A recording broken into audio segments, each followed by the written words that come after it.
About something as I was sitting down listening to some music, getting ready for the day tomorrow. I remember at a time. I remember a time. I give you a short little story. Remember a time. It's back in like 2016, and I remember I was going to Lewisburg College playing baseball, and I had just come out of school. Where I just got dropped from school for other reasons that I don't feel like getting into. And I was back in my mom's house, and I was really in a depressive state. And she said I gotta get a job. Well, me being me at the time, I was looking at jobs, but I was being selective, in my job hunting. I was only applying to jobs that were a certain amount of hours, a certain amount of pay, that were geared towards me chilling all day, really just looking for an easy stock job. Well, it took me almost 9 months to find my first job, which was at a chicken restaurant, and I remember in that time when I was looking for a job, and that job specifically approached me. I told my mom that I don't want to work there because it's a chicken place, and I'm not trying to work in no chicken restaurant. It was fast food or whatever. And she told me that how do you expect to ever get somewhere in life or learn something or be somebody or be anything, if you won't humble yourself enough to go work that job for being a server or whatever. Now, I said in my last video that I want to embrace people that want to be more than just a 9 to 5 worker. But I also stated that there's no disrespect in working a 9 to 5. I'm just speaking to the people that have a bigger vision than most. And I stand on that. I have nothing against people that work a 9 to 5 or work at a restaurant, a fast food place, or wherever you work at that requires a rigorous work. But in that whole time that I worked at that fast food restaurant, which was about 6 or 7 years on and off, I understood what my mom was trying to tell me because I learned the value of saving my money or really getting money or and earning money. I had to work a lot of hours to earn the money that I made that funded my time of wanting to play baseball. And I say all that to say it's really a two-parter. Number one, humble yourselves into the things that you don't think you need to do. You probably need to do it.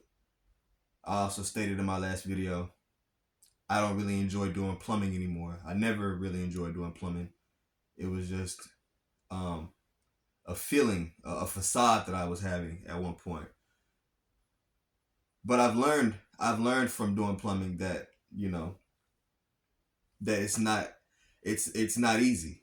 But I can take the skills that I've learned from it and I can apply it to whenever I do need it.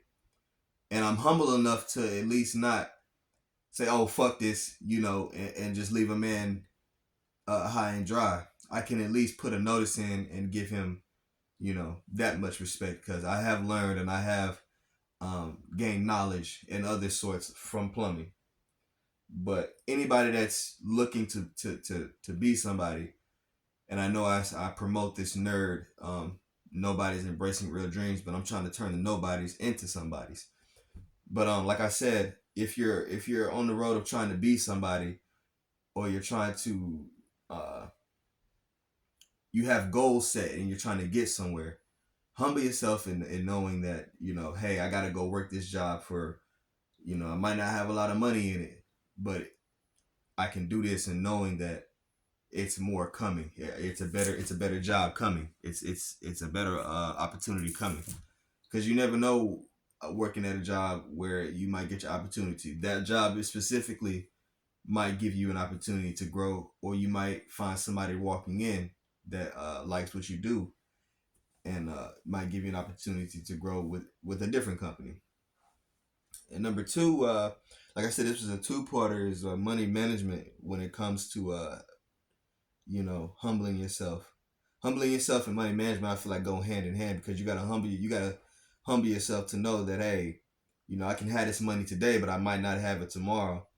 And I put these comic books right here as an example of putting me on blast or putting me on front street or what, however, because I want to use myself as an example. Um, I love comic books. I've expressed that many times. And quick sidebar, I will be doing a comic book review of the current runs that I have, and I'll be giving my take on certain issues that I have that are currently running right now. But anyways, that's neither here nor there. But what I was saying is I want to use myself as an example that uh, humble yourself in managing your money. And the best way that you can do that, well, I'll tell you that, but take me for instance. I love buying comic books, but I know that I have to have a limit to what I do because I need to manage my money better. I have to save my money. I have other goals that I have set that require me to save money. And within the past month and a half, I have bought at least maybe 10 to 15 comic books, or maybe 20. I know at least I spent $30, 2 or 3 times walking in the comic book store. I've spent at least $30 a piece. Lord forgive me. But yeah, we all can indulge in whatever we want. Some people indulge in drugs or alcohol. I can't judge nobody. We all have our vices and we all have things that we spend our money on. But be mindful on how you spend your money. And if you have bad spending habits and you find yourself spending money frivolously, and you find yourself swiping the card a lot, start putting your goals up on your wall, and those will serve as a reminder to you that you have something you're working for. You're working towards, anyways. Like next year, I want to go to WrestleMania.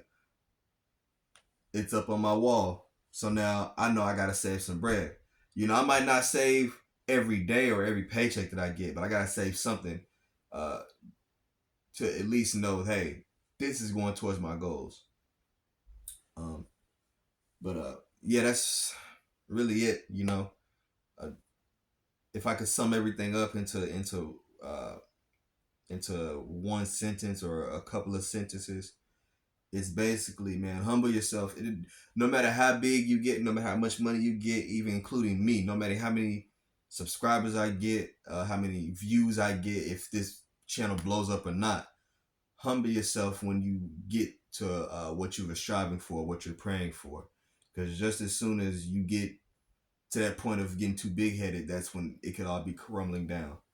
You might not realize it now, but I've seen people get to the highest heights or think they've got to the highest heights. They get to where they think is the highest of heights, and they've fallen down just to find themselves looking back up at you know clouds when they could have had the stars or even beyond. So remember that when you're working towards your goals is manage your money and be humble about how you go about spending your money and how you go about presenting yourself. Because not only does money show you who you really are, but your character shows you who you really are too. But stay tuned into the channel. Be embraced. Embrace your inner nerd. Because if you won't embrace your inner nerd, nobody else will.